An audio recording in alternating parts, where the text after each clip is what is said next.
하나님 말씀은 사무엘상 4장 1절입니다. 사무엘상 4장 1절 말씀 마지막 22절까지 봉독하겠습니다. 사무엘상 4장 1절.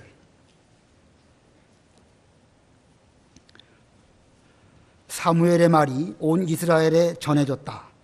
이스라엘이 나가서 블레셋 사람들을 맞아 싸우려고 에베네셀에 진을 쳤고 블레셋 사람들은 아벡에 진을 쳤다. 블레셋 사람들이 이스라엘을 대항하여 대열을 갖추고 싸움을 벌였는데 이스라엘이 블레셋 사람들에게 패하였고 블레셋 사람들은 전쟁터에서 이스라엘 병사를 4,000명가량 죽였다. 백성이 진으로 돌아오자 이스라엘의 장로들이 말하기를 왜 여호와께서 오늘 우리를 블레셋 사람들 앞에서 패하게 하셨을까? 우리가 여호와의 언약궤를 실로에서 가져와 우리 가운데 두어 우리 원수들의 손에서 우리를 구하게 하자 하니 백성들이 사람들을 실로에 보내어 그룹 사이에 앉아 계신 만군의 여호와의 언약궤를 가져왔는데 그때에 엘리의 두 아들들 홈니와 비느하스는 하나님의 언약궤와 함께 있었다. 여호와의 언약궤가 진으로 들어올 때 온 이스라엘이 큰 환호성을 지르니 땅이 진동하였다. 블레셋 사람들이 그 환호성을 듣고 말하기를 히브리 사람의 진에서 나오는 이 큰 환호성이 무엇이냐 하다가 여호와의 궤가 진으로 들어온 것을 알게 되었다. 블레셋 사람들이 두려워하여 말하기를 신이 그 진에 들어왔다 하고 또 말하기를 우리에게 화가 미쳤다. 전에는 이런 일이 없었다. 우리에게 화가 미쳤으니 누가 이 강한 신들의 손에서 우리를 구원하겠느냐. 이 신들은 광야에서 온갖 재앙으로 이집트 사람들을 친 신들이다. 블레셋 사람들아 강하고 대장부가 되어라. 그렇지 않으면 히브리 사람들이 너희를 섬겼던 것처럼 너희가 그들을 섬기게 될 것이니 대장부답게 싸워라 하였다. 이에 블레셋 사람들이 싸우니 이스라엘이 패하여 각자 자기 장막으로 도망갔으며 매우 큰 사륙이 있었다. 이스라엘이 크게 패하여 이스라엘 중에 보병 3만 명이 쓰러졌으며 하나님의 궤는 빼앗겼고 엘리의 두 아들 홈니와 비느하스도 죽었다. 12절. 그날에 베냐민의 한 사람이 진영에서 달려가 실로에 도착했는데 그의 옷은 찢어졌으며 그의 머리는 흙을 뒤집어 쓰고 있었다.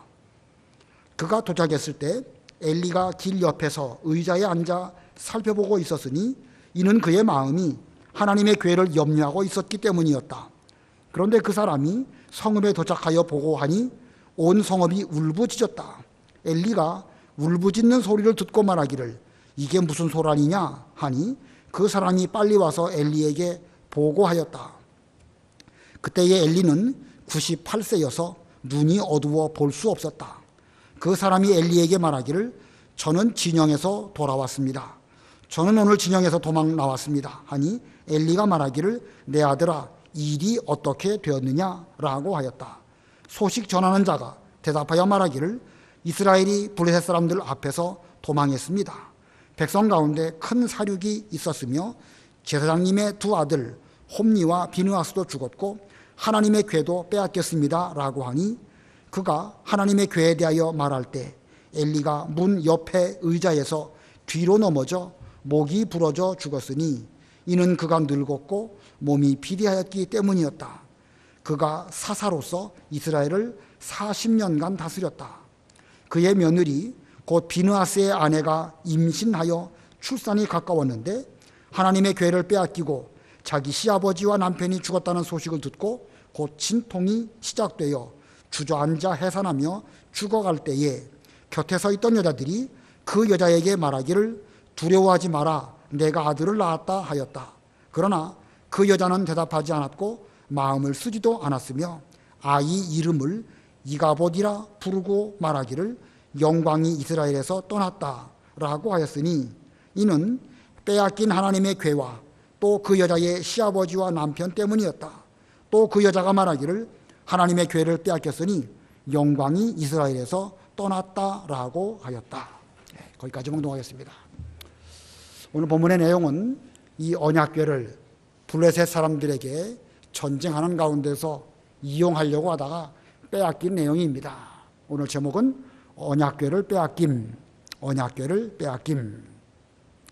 이스라엘의 신앙이 점점 타락하여 갈 때에 말씀도 희귀하게 되었고 환상도 좀처럼 나타내 보여주시지 않는 이런 가운데 있었습니다.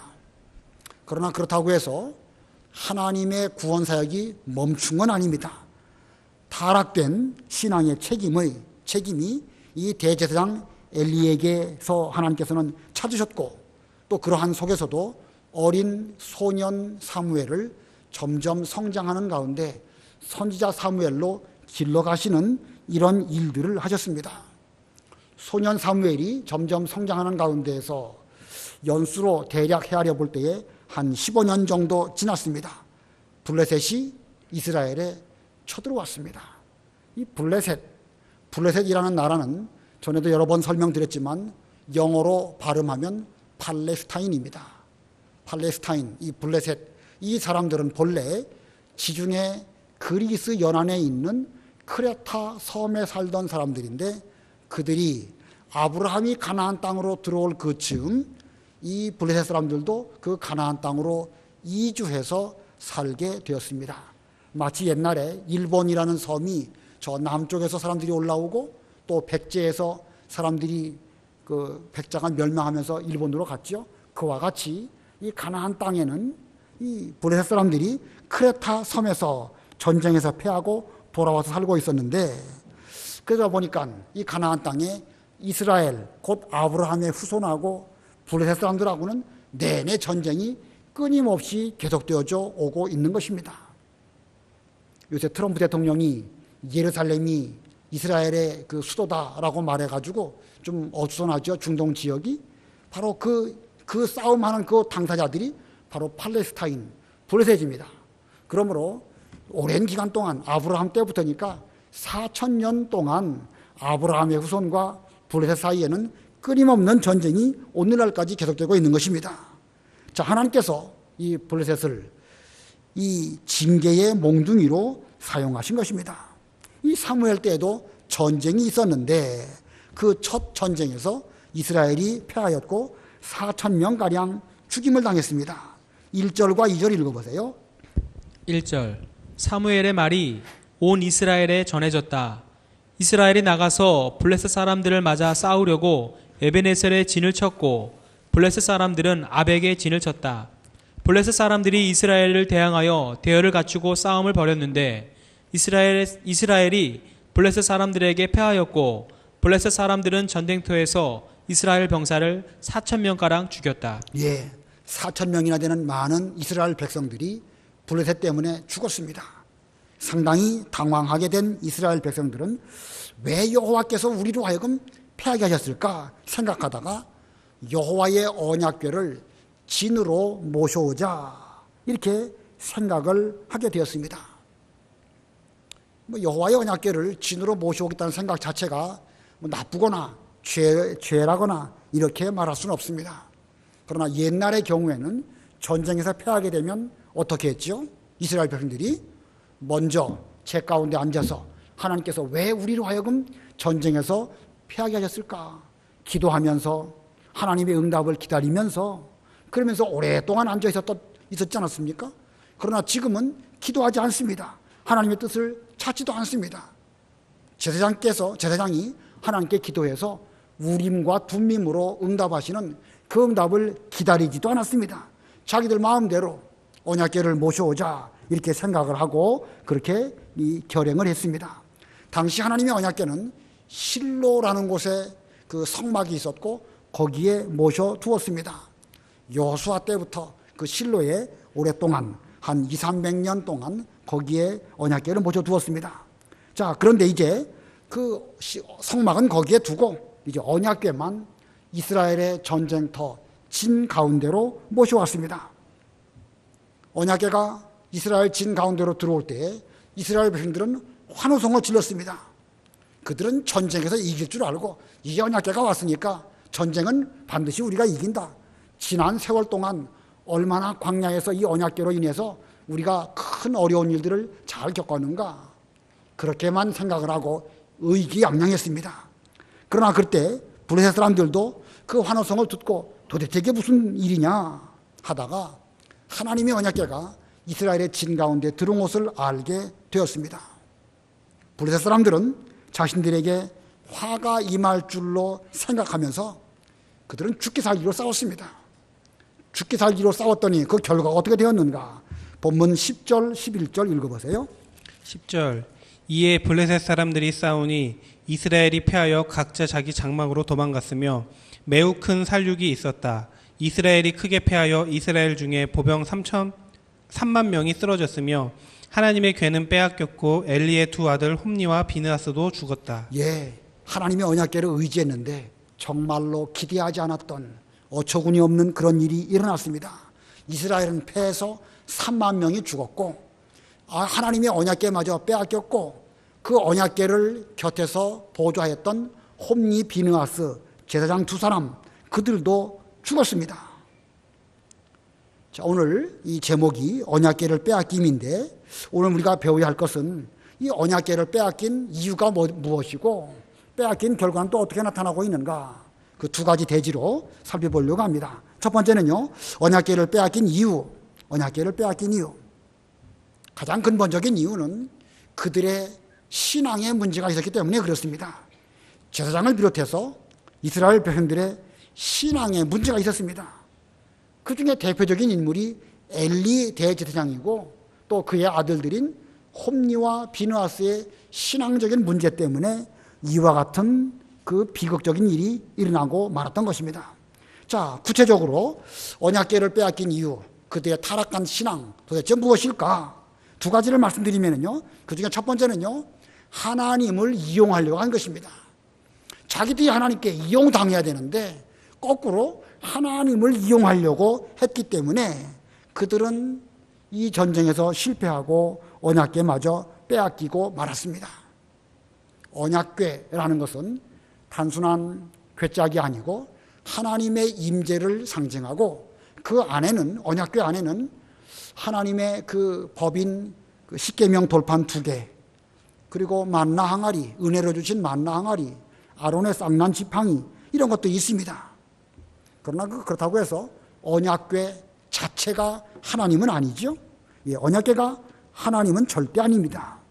근데 이스라엘 백성들은 신앙적으로 타락하다 보니까 눈에 보이지 아니하시는 하나님은 찾지 아니하고 눈에 보이는 언약궤를 이용해서 그 전쟁을 하려고 했던 것입니다. 이것이 하나님을 이용하려고 했던 그 마음가짐입니다. 그래서 그 결과 3절 4절 읽어보세요. 3절 4절 3절 백성이 진으로 돌아오자 이스라엘의 장로들이 말하기를 왜 여호와께서 오늘 우리를 블레셋 사람들 앞에서 패하게 하셨을까?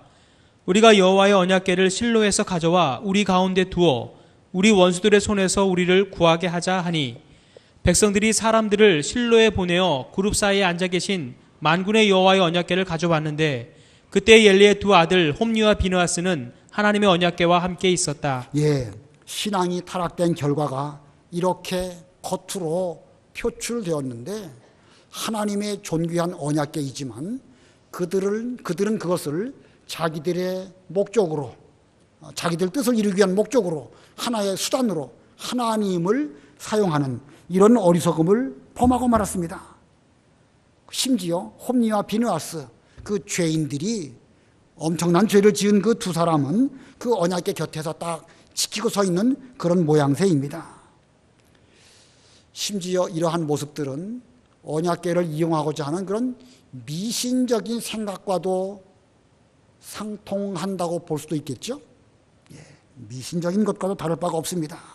자, 그들은 이렇게 하나님을 이용하려고 하였고 첫 번째로, 두 번째로는요, 최선을 다하지 않았습니다. 하나님의 언약궤를 이제 모셔왔으니까 그 언약궤가 왔으면 됐다라고 생각하고 열심히 하지 않았습니다. 본문 5절 6절 읽어보세요. 5절 여호와의 언약궤가 진으로 들어올 때 온 이스라엘이 큰 환호성을 지르니 땅이 진동하였다. 블레셋 사람들이 그 환호성을 듣고 말하기를 히브리 사람의 진에서 나오는 이 큰 환호성이 무엇이냐 하다가 여호와의 궤가 진으로 들어온 것을 알게 되었다. 예, 이제 그 뒤에 보면 블레셋 사람들은 우리가 만약에 이 전쟁에서 지게 된다고 하면 우리는 저들의 종이 될 것이다.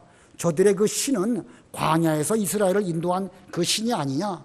우리가 최선을 다해서 싸우지 않는다고 하면 우리는 질 수밖에 없다.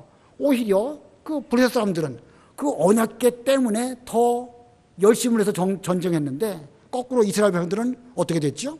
언약궤가 왔으니까 이제는 됐다. 이렇게 생각을 하고 그들은 최선을 다해서 전쟁하지 않고 적당하게 언약궤만 의지하고 그랬던 것입니다. 블레셋 사람들은 마치 배수의 진을 친 것 같은 이런 마음가짐으로 사력을 내서 싸우는데 정작 이스라엘 백성들은 하나님을 의지한다고 하면서 실제로는 그냥 어떤 그 망상 비슷하게 정말로 의지하는 것은 그런 게 아니지요.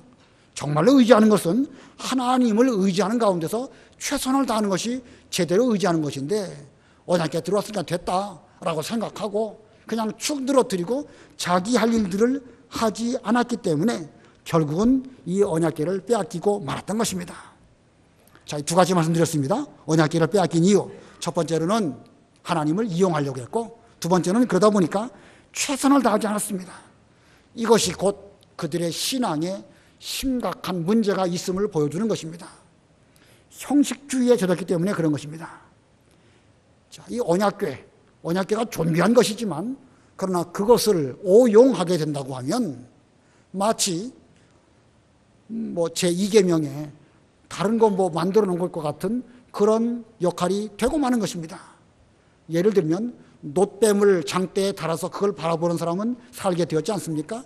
그러나 오랜 세월이 지났을 때에 이스라엘 백성들은 과거에 자기들에게 생명을 준 예수 그리스도로 상징하는 그 놋뱀이 오히려 그들에게는 우상처럼 되고 말았던 것입니다. 오늘날 우리들도 우리의 복음의 상징은 무엇입니까? 십자가입니다. 십자가는 참으로 좋은 것이고 우리의 신앙의 어떤 그 표식이라고 할 수 있는데 그러나 그 십자가 자체가 우리에게 무슨 구원을 준다든지 무슨 어떤 영화에 나오는 것처럼 무슨 사탄이나 마귀가 나타나면 십자가 모양을 척하면 저 사탄들이 도망간다든지 그런 건 아니잖아요. 근데 지금 여기에 나와 있는 이스라엘 백성들은 하나님의 언약궤를 그런 용도로 사용한 것이고 좀 더 심하게 말한다고 하면 마치 그들의 신앙이 이방 사람들이 믿고 거기에 뭘 의존하는 것과 같이 지금 그런 상태로 되고 말았습니다. 어찌 보면 이방 사람들이 미신적으로 하는 것보다 이 하나님을 섬긴다는 사람들이 하는 이러한 행위가 훨씬 더 심각할지도 모릅니다. 오늘날 전 세계에 많은 민족들이 살아가고 있는데 오히려 이 복음이 어느 곳에 더 잘 증거가 되는가? 미신 믿는 그런 사람들에게 가서 복음을 잘 전하면요, 우리가 지금까지 헛된 것을 믿었구나 라고 생각하고 그들은 회개하고 복음을 받아들입니다. 근데 어떤 민족이 제일 복음 받아들이기가 힘들지요? 유대인들입니다. 유대인들은 오히려 그들은 구약시대부터 하나님을 잘 섬겼다고 하면서 정작 예수 그리스도의 복음은 믿지 않는 것입니다.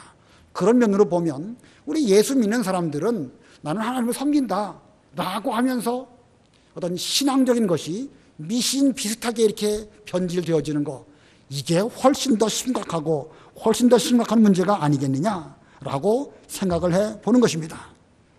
언약궤라는 것은 곧 하나님의 임재를 상징합니다. 언약궤는 하나의 상징이지요. 언약궤 자체가 하나님은 아닙니다. 다만 그 언약궤를 통해서 하나님께서 말씀을 지킬 때에 함께 하시고 하나님이 우리와 함께 하신 것을 표징으로 보여주는 것이다. 그러니까 언약궤는 상징이라고 하면 본질은 하나님이십니다. 근데 본질이신 하나님은 남겨놓고 언약궤만 붙잡고 그것 우리 진에 들어왔으니까 전쟁에서 이길 수 있다. 이게 어리석은 이스라엘 백성들의 모습인데 이런 일들이 오늘날 우리에게는 없을까? 본질이신 하나님은 놔두고 비본질, 상징 그런 거 붙잡고 그것만 잘하면 믿는 일 잘하는 것처럼 보이는 그런 것이 오늘날 우리에게는 없을까? 우리도 불가피하게 그럴 수 있다는 것입니다. 우리가 성찬 예식을 하고 세례를 받습니다. 성찬 예식과 세례, 그게 본질적인 것입니까? 상징적인 것입니까? 상징적인 것이지요. 세례 받았다고 해서 구원받는 거 아니에요. 성찬 예식을 행했다고 해서 그 사람이 당장 무슨 예수님이 그 사람하고 함께 하시고 무슨 갑자기 무슨 큰 이적이 나타나거나 그런 거 아닙니다. 근데 이 상징적인 것, 비본질적인 세례나 성찬 예식에 지나치게 의미를 부여한다고 하면 그건 옳지 못한 것입니다. 천주교가 그런 면이 좀 있어요. 세례를 받아야 구원받는다. 우리 성경책이 있는데 이 성경책 자체 이거 상징입니까? 본질입니까? 여기에 중요한 것은 이 가운데 기록된 하나님의 말씀이고 그 말씀을 우리가 순종하고 지키는 것이 우리 신앙의 본질입니다. 근데 말씀 자체는 읽지도 않고 행하지도 않으면서 성경책 자체는 아주 대단히 중요한 것처럼 여기면서 무슨 일이 있으면 머리맡에 두고 자고 이걸 또 차 안에다가 두고 다니면 마치 무슨 어떤 어려운 일이 생겼을 때에도 자기를 잘 지켜줄 것처럼 생각한다고 하면 우리의 신앙도 이스라엘 백성들이 언약궤를 이용해서 전쟁에서 이겨보려고 한 것과 다를 바가 없습니다. 여러분에게 어떤 어려운 일이 있었을 때에 목사가 가서 기도해 주는 것은 바람직하고 좋은 일입니다. 여러분 힘드신 거 어려운 일이 있을 때마다 좀 말씀하시고 부탁하세요. 가만히 계시지 말고. 그러나 더 중요한 것은 목사가 가서 기도한다고 해서 갑자기 병자가 막 일어나고 안 되는 일이 잘 되거나 그건 아니지요. 더 근본적인 이유는 내가 참으로 하나님을 의지하고 하나님의 구원을 간절히 기다리는 가운데 내 힘만으로는 어려우니까 목사님도 좀 청하고 다른 성도님들에게도 부탁을 해서 함께 기도하는 이게 중요한 것입니다. 그런데 의외로 목사가 안수 기도해 주면 무슨 큰 복이라도 뚝뚝 떨어지는 것처럼 생각하는 이런 성도들이 의외로 많아요. 우리는 그렇게 되지 않도록 조심해야 됩니다. 자, 이런 형식적인 신앙, 오늘 본문에 나와 있는 형식적인 이런 신앙이 저들로 하여금 오히려 기도하거나 하나님의 뜻을 찾거나 회개하거나 대제사장을 비롯해서 모든 백성들이 하나님 앞에 무릎을 꿇고 기도하지는 않고 언약궤를 이용하려고 하는 이런 죄를 저지르고 말았던 것입니다. 그러다 보니까 그들은 최선을 다하지 않습니다. 우리가 어떤 일이 있을 때에 기도해야 된다. 당연히 기도해야 되지요. 그러나 기도만 하면 잘 될 줄로 아는 사람, 자기 해야 할 일은 하지 않고 산에 가서 기도하고 금식 기도하고 철야 기도하고 정작 자기 할 일은 하지 않는 것, 그런 일들이 우리들에게도 있을 수 있습니다. 당연히 기도해야 되는데 기도도 하면서 해야 할 일을 해야 되겠죠. 시험이 있다. 그럼 열심히 시험 공부를 해야죠. 학생이라고 한다면. 시험 공부는 하지 않고 기도 만능이다 라고 해서 열심히 기도했다. 그건 올바른 태도라고 말할 수 없습니다. 목사가 말씀을 전할 때에 가장 초기에 해야 될 일은요, 성경 본문을 읽고 그 본문 연구를 하고 다른 사람들은 어떻게 해석했는가 살펴보고 그 본문 연구를 하는 가운데에서 거기서 말씀 전할 메시지를 잘 정리정돈하고 그리고 기도하는 것입니다. 근데 기도 많이 하면 된다. 맞는 말이지만 정작 자기가 성경 본문은 연구하지 않고 기도 많이 하면 된다라고 하니까 산에 올라가서 기도를 열심히 했습니다. 정작 본문은 준비도 하지 않고 그냥 하나님이 주실 것이니까 그게 순서가 잘못된 거예요. 먼저 본문 연구를 잘하고 그 다음에 가서 산에도 가서 기도하고 금식하면서 기도하고 그래야 되겠죠. 이거 보면은요, 이 건강한 신앙 유지한다는 것이 그렇게 쉬운 건 아니에요. 자, 무엇이 이스라엘 백성들로 하여금 이렇게 형식적인 신앙으로 기울어지게 만들었을까? 무엇이 저들로 그렇게 했을까? 이스라엘 백성들이 가나안 땅에 들어가서 오랫동안 거기에 살다 보니까 점점 자신도 모르게 그들의 신앙은 형식적으로 변질되어져 갔습니다. 무엇이 그들을 그렇게 만들었다고 볼 수 있죠? 시간입니다. 시간. 우리 사람은 이 시간에 종속될 수밖에 없는데 시간이 지나가다 보면 나도 모르는 사이에 점점 우리의 신앙은 형식적으로 될 수밖에 없습니다. 우리 역시도 시간 가운데 살아가고 있죠. 우리의 신앙도 가만 놔두기만 하면 땅이 그냥 개간하지 않고 기경하지 않으면 그 굳어지는 것처럼 우리의 마음도 굳어지게 되고 고착화될 수밖에 없습니다. 그렇기 때문에 우리는 날마다 자신의 마음을 이게 기경하고 새로워지려고 노력을 해야 됩니다. 우리가 지난 시간에도 주일에도 배운 것처럼 하나님은 늘 새 일을 하십니다. 그때마다 우리에게 계시하시는 뜻이 다를 수 있습니다. 어떤 때에는 바벨론으로 포로 잡혀가게 하는 것이 하나님의 뜻이라고 하면 그 이후에는 거기에서 강가에 나가서 기도하고 자기들을 살펴보고 하나님의 뜻이 언제 이루어질까 기다리고 그게 또 하나님께서 그들에 대한 뜻입니다. 그러다가 70년이 지나가게 되면 새 일 하시는 하나님께서는 다시금 그들로 하여금 가나안 땅으로 일어나서 돌아가게 하시는 것이 하나님의 뜻입니다. 그러므로 우리는 마음이 굳어져서 늘 그 자리에만 머물지 말고 새 일 하시는 하나님에 대하여 영적으로 깨어서 성령의 감동을 늘 받도록 노력을 해야 되는 것이고 하나님의 세미한 음성을 잘 들을 수 있어야 됩니다. 만일 그렇게 하지 못한다, 우리도 시간 가운데에서 형식적으로 될 수밖에 없고 외식하는 자가 될 수밖에 없는 것입니다. 자, 이렇게 형식적으로 변질된 이 책임 누구에게 있는가? 대제사장 엘리에게 있습니다. 물론 그 아들들도 책임이 있겠죠. 그러나 근원적으로 보면 대제사장 엘리에게 그 책임이 있는 것입니다.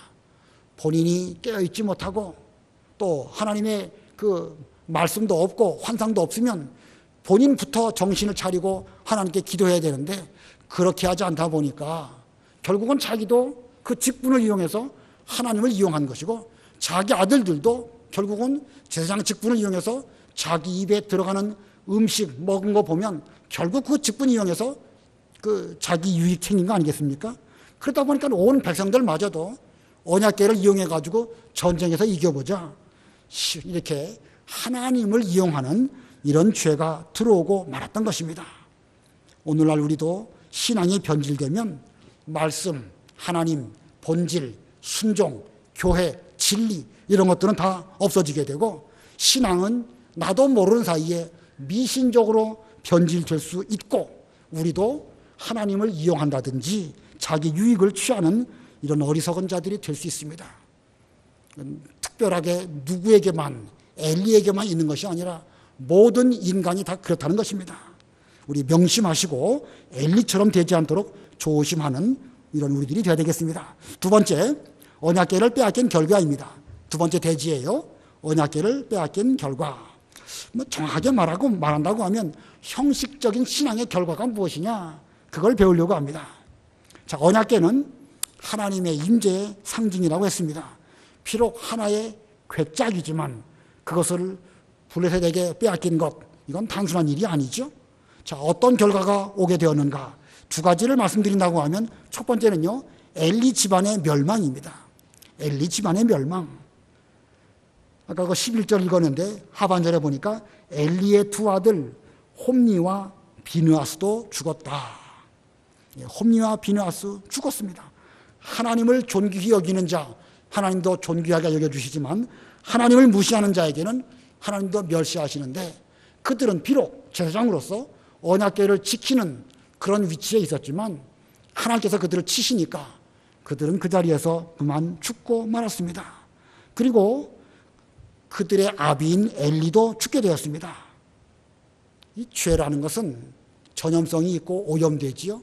어떤 한 사람에게 죄가 들어오면 자신도 모르는 사이에 그 죄가 다른 사람에게 전염될 수밖에 없는데 그 엘리 집안 전체가 이런 죄를 지었고 그로 인하여 이제 여러 가지 이 멸망의 그 하나님의 징계가 임하였습니다.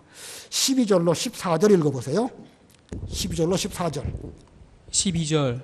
그날에 베냐민의 한 사람이 진영에서 달려가 실로에 도착했는데 그의 옷은 찢어졌으며 그의 머리는 흙을 뒤집어 쓰고 있었다. 그가 도착했을 때 엘리가 길 옆에서 의자에 앉아 살펴보고 있었으니 이는 그의 마음이 하나님의 궤를 염려하고 있었기 때문이었다. 그런데 그 사람이 성읍에 도착하여 보고하니 온 성읍이 울부짖었다. 엘리가 울부짖는 소리를 듣고 말하기를 이게 무슨 소란이냐 하니 그 사람이 빨리 와서 엘리에게 보고하였다. 예, 언약궤를 전쟁터에 내보내고 엘리의 마음이 상당히 염려스러웠었습니다. 오늘 본문에도 그랬죠. 13절 가운데 보니까 이는 그의 마음이 하나님의 궤를 염려하고 있었기 때문이었다. 그가 왜 이 하나님의 궤를 염려했을까? 아마도 여러 가지 하나님께로부터 경고받은 그 말씀도 있고 또 소년 사무엘을 통해서 계시받은 그 내용도 있고 세월은 많이 흘렀는데 아직까지 하나님의 진노가 임하지 않은 가운데에서 그는 불안한 마음을 금할 길이 없었습니다.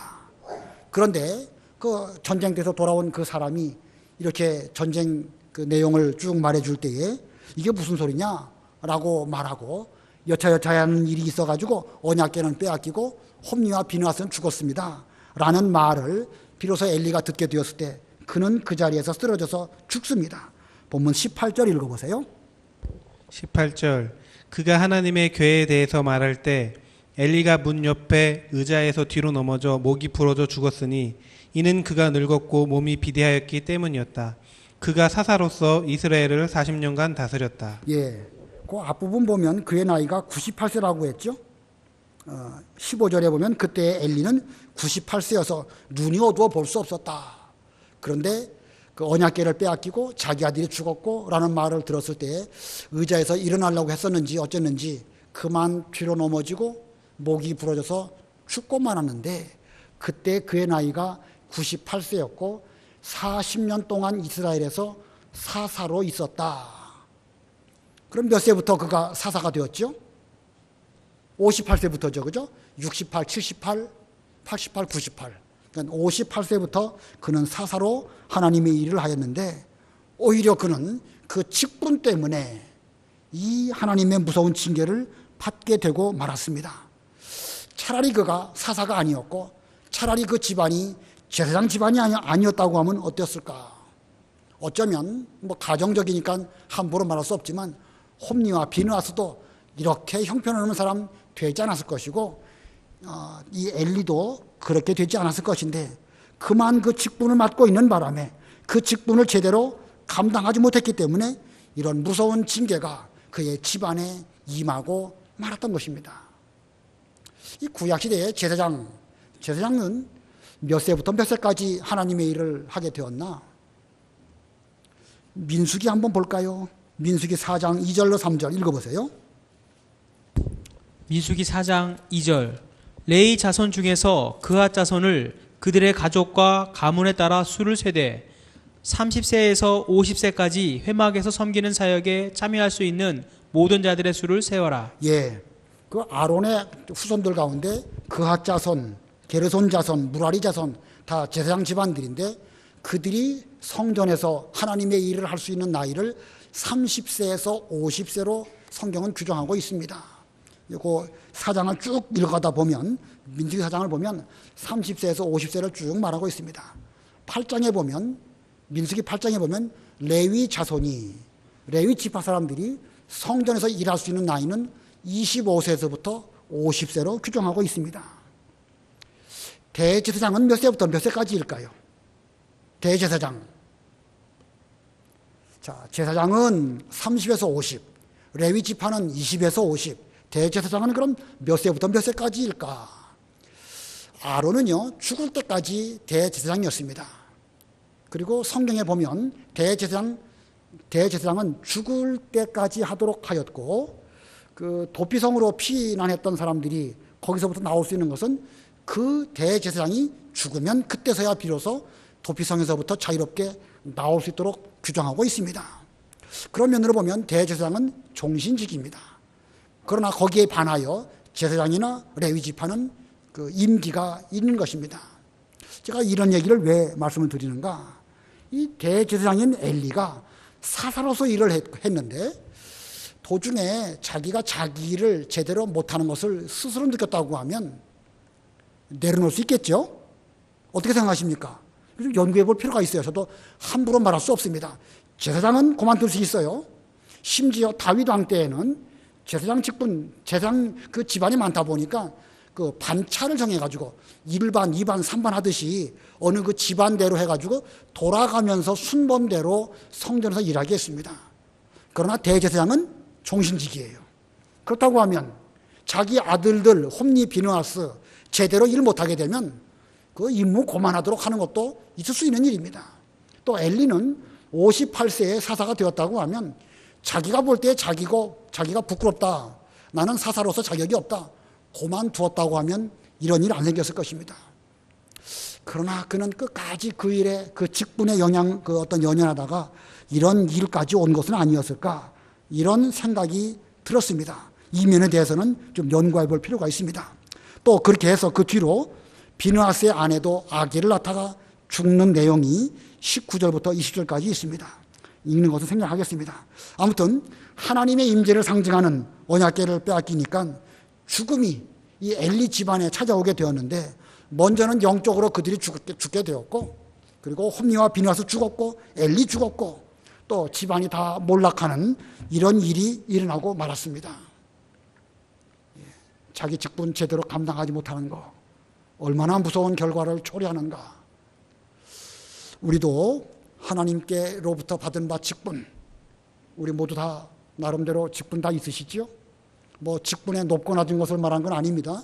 또 다 봉사 직분이기 때문에 오히려 목사는 더 많이 섬겨야 되는 것이고, 장로는 그 다음으로 섬겨야 되는 것이고, 집사님들도 또 섬기는 직분이지만, 그런 면으로 볼 때에는 더 많이 섬기는 직분이 오히려 이 장로와 목사가 아닐까. 이러한 성직, 이것을 세상의 어떤 그 계급처럼 여겨서는 안 됩니다. 또 이 일에 있어서 내가 그 직분에 합당하지 못하다라고 생각될 때는 회개해야 되는 것이고, 그리고 오히려 내려놓을 줄도 아는 것이 그게 합당한 태도가 아닐까, 이런 생각이 듭니다. 자, 그다음에 두 번째, 이 언약궤를 빼앗김으로 그 나타난 결과의 두 번째는요, 하나님의 영광이 떠났습니다. 하나님의 영광이 떠나감. 21절로 22절 읽어보세요. 21절 아이 이름을 이가봇이라 부르고 말하기를 영광이 이스라엘에서 떠났다라고 하였으니 이는 빼앗긴 하나님의 궤와 또 그 여자의 시아버지와 남편 때문이었다. 또 그 여자가 말하기를 하나님의 궤를 빼앗겼으니 영광이 이스라엘에서 떠났다라고 하였다. 예, 옛날에 언약궤를 통해서 하나님께서 큰 영광을 받으셨습니다. 여리고성을 점령할 때라든지 요단강을 건너갈 때라든지 그 언약궤를 앞서고 나아갈 때에 하나님께서 함께 하셨고 큰 능력을 베풀어 주셨습니다. 그런데 같은 언약궤인데 지금은 하나님께서 언약 능력으로 함께 하시지 않으셨습니다. 그래서 이 비느하스의 아내에서 이 입장에서 볼 때는 하나님의 영광이 떠나갔기 때문에 태어난 아기의 이름을 이가봇이라 라고 이름을 붙였습니다. 그러나 그렇다고 해서 하나님 자신이 아예 이스라엘을 버리신 것은 아닙니다. 단지 범죄하고 신앙생활이 형식적으로 되어버렸기 때문에 형식화된 신앙 위에서는 하나님은 더 이상 능력을 나타내시지도 않으시고 영광을 받으시지도 않는다는 것을 우리들에게 보여주고 있습니다. 다시 말하면 형식화된 신앙의 결과는 결국은 하나님께서 영광 받으시지 아니하시고 떠나가신다는 사실을 우리들에게 보여주고 있습니다. 자, 언약궤를 빼앗겼다. 그 결과가 무엇이냐? 엘리 집안이 멸망했고, 두 번째는 하나님의 영광이 떠나가게 되었습니다.